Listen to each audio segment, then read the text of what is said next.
These are the connections with the Arduino board and the different sensors look like. So we have an air quality sensor, then a GPS module, a temperature sensor, a vital sensor, at the same time a sound sensor.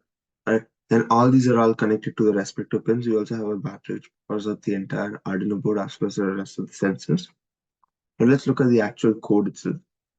So we have imported all the necessary modules, the pulse oximeter, GPS modules, etc. We've also initialized some variables, right?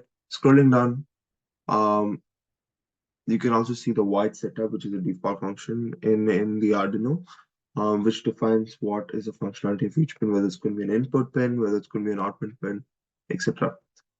Looking at the temperature function, what we have done is, we've actually imported necessary modules and we basically collect the data from the readings from the temperature sensor. We convert that into Celsius and we display it. And coming to the main, another default function, which is the loop function. We have added the default delay 1000. What we're doing is we also collect data from the sound sensor. If the value of the sound sensor is greater than 0, that means there is some input, some output. There is some input that is coming to the sensor. We actually print that sound heard. This is the GPS result over here. So if there is a reading from the GPS sensor, we basically print that out. We read it and we basically print that out in terms of latitudes and longitudes. We are also executing the temperature function which we saw earlier, which returns the temperature in Celsius. The last one is the heart rate sensor. The heart rate sensor actually gives you, we are actually printing it out, right? So that's about it.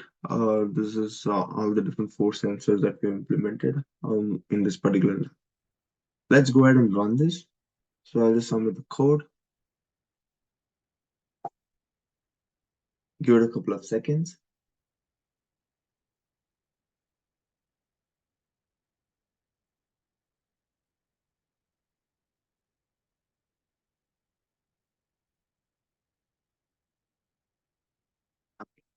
So here's the different readings for each of the sensors. We also, we saw that there's no errors.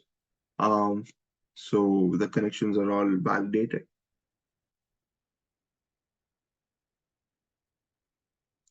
Go to a serial monitor.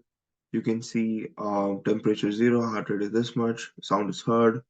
These are the different readings that we get, right? So that's about it. Thank you so much.